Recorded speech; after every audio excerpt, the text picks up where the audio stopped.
Sit down, really think about this question, and it's not something that you want to just quickly glance over. This is a very important question, so you want to spend a lot of time thinking about that.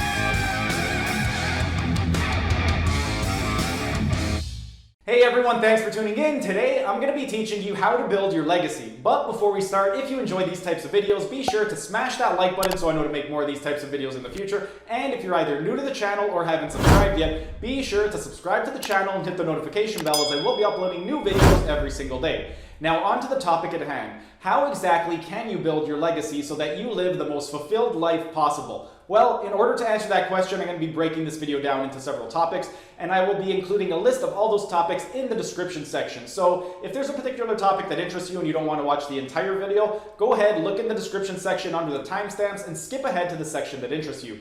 Now, the first thing that I want to cover is what exactly is your legacy? Well, the way that you can think of your legacy is that it is your overarching dream. What that means is, if you could imagine when you come to the end of your life, when you leave this earth, what exactly do you want to be remembered for? What are going to be the things that bring you the most joy and fulfillment to your life? And what are the things that when you leave this planet, you can be content with having done all the things that you wanted to set and accomplish for yourself?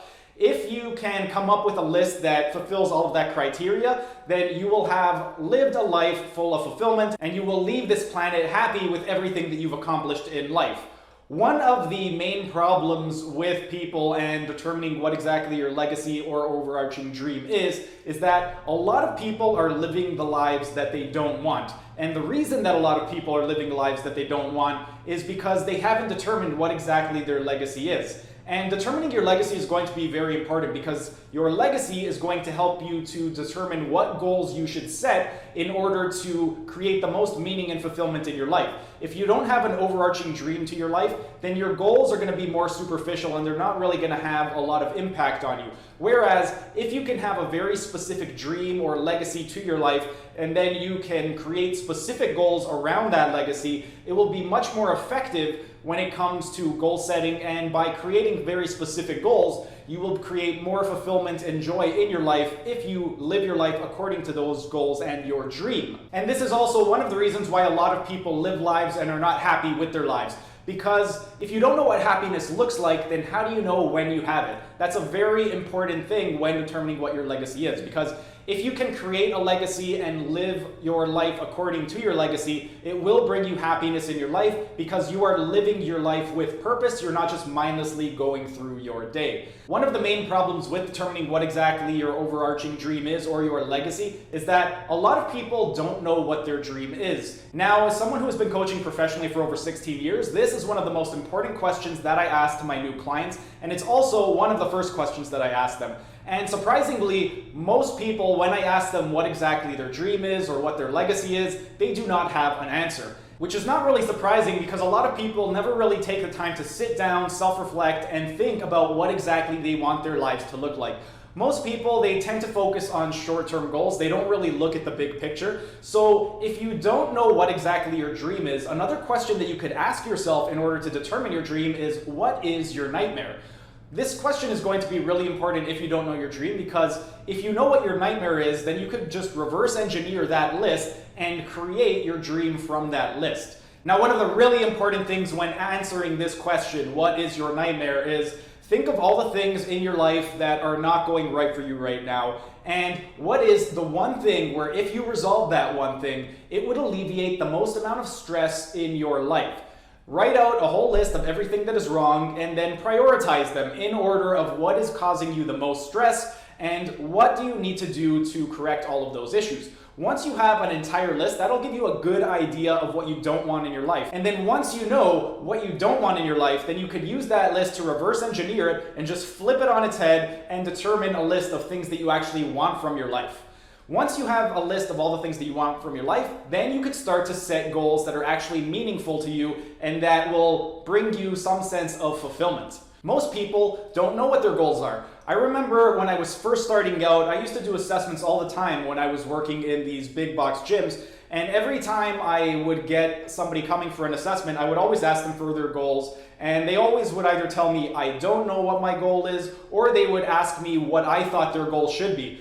This was especially true when it came to people that either were trying to lose fat or decrease their body fat percentage. Whenever I would ask them, what's your goal? They would give me something very broad, like I want to lose weight, I want to tone up. And then when I tried to dig a little bit deeper and say, okay, well, what do you want your weight to be? What do you mean by toned up? What areas do you want to tone up? They would say, well, what should my body fat percentage be? Or what weight should I be at? And if you don't know, then me telling you what exactly your goal should be is not going to bring you any fulfillment if you accomplish it, because it's not a goal that actually meant something to you. It is something that I am imposing on you. So you want to create goals that are specific to yourself, and you want to make sure that they are your goals, not somebody else's goals. Because if you are trying to accomplish something just for the sake of accomplishing something, it might bring you temporary satisfaction, but at the end of the day, it's not really going to bring you fulfillment in your life. And you want to have fulfillment and joy in your life. That way, when you leave this earth, you can leave satisfied, fulfilled, and happy, knowing that you've accomplished everything that you want to accomplish. Some of the reasons why people don't set goals is because a lot of people, when they have set goals in the past,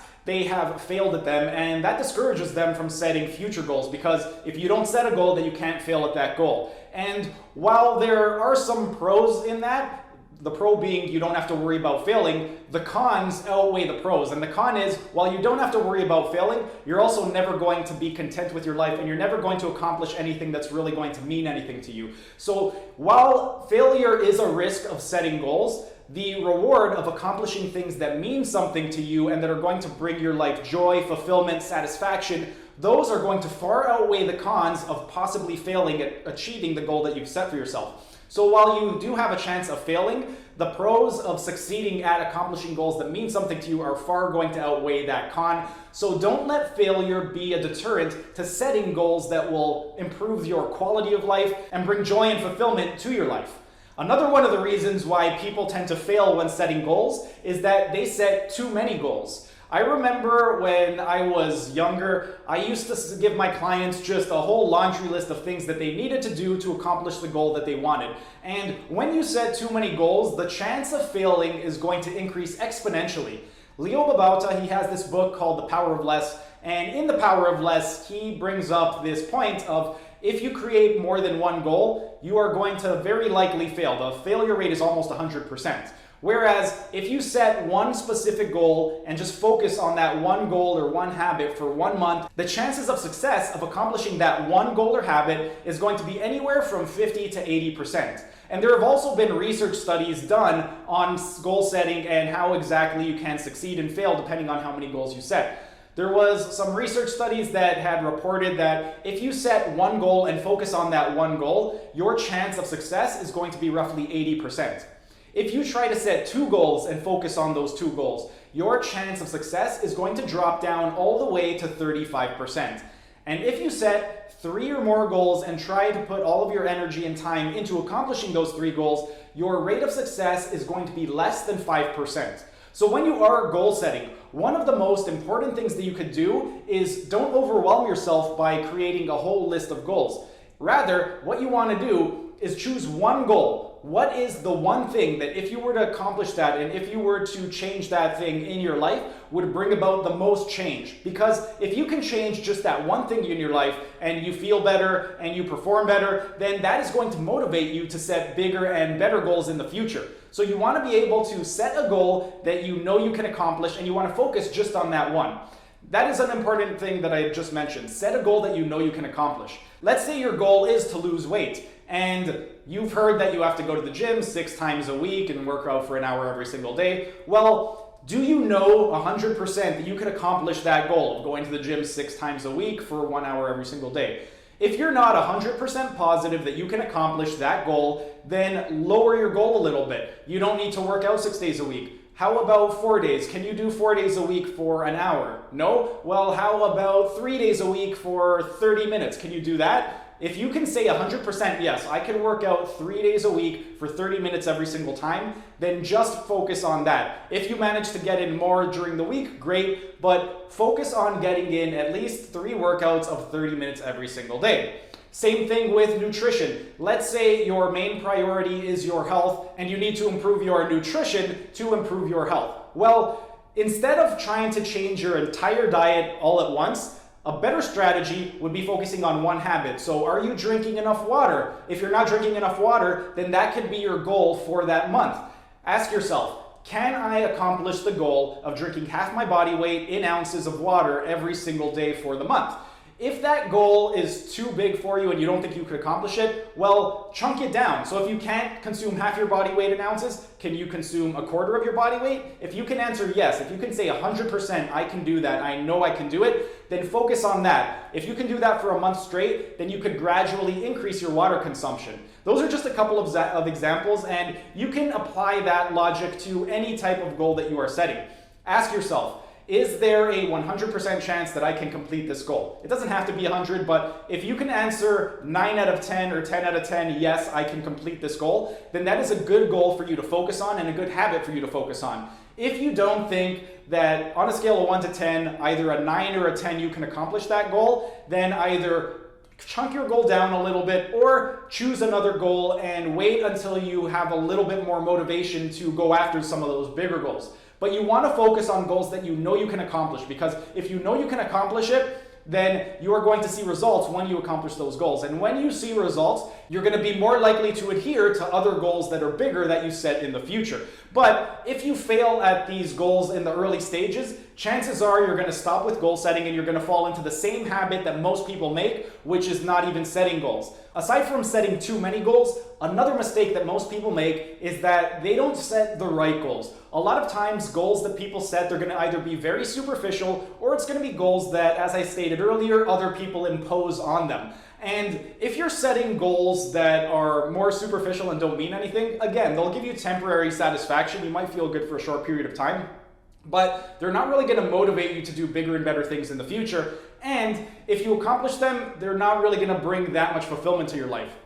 So one thing that you could do in order to determine what are going to be some really important goals for your life, things that will bring you joy, satisfaction, fulfillment, is you want to be able to do some self-reflection and introspection. You want to really be able to think, what exactly means the most in my life? What are the things that, if I were to remove them from my life, would just absolutely crush me? And what are the things that, if I were to incorporate them into my life, would improve my quality of life?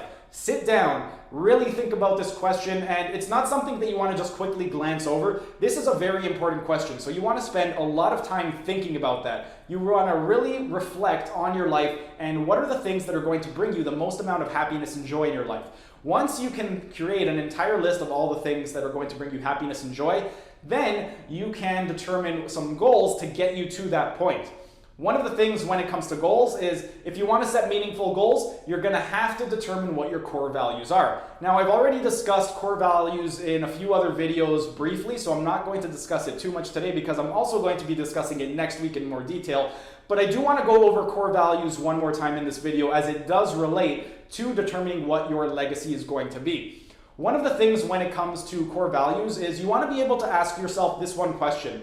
Where exactly am I spending all of my time, my energy, and my money? And is my time, energy, and money being spent in such a way that it is going to bring the most satisfaction to my life? When it comes to determining your core values, what you want to do is think about the qualities of life that are the most important to you. That could be anything from your physical health, your mental health, your social interactions with people. What exactly is going to be the most important to you? What is the thing that you need in your life to bring you joy and satisfaction? Let's say you value physical health. Well, if you value physical health, then working out is going to be a terrific goal, because working out is going to benefit your physical health. Let's say you value mental health. Well, if you value mental health and you're currently not happy with your life, what are the things that would bring you happiness in your life? What are the things that you like to do? Do you like going to the movies? Do you enjoy playing a musical instrument? Do you like going to concerts? Do you enjoy physical activities? Whatever is going to bring you happiness, if your core value is mental health, you want to do more of those things that bring you happiness, because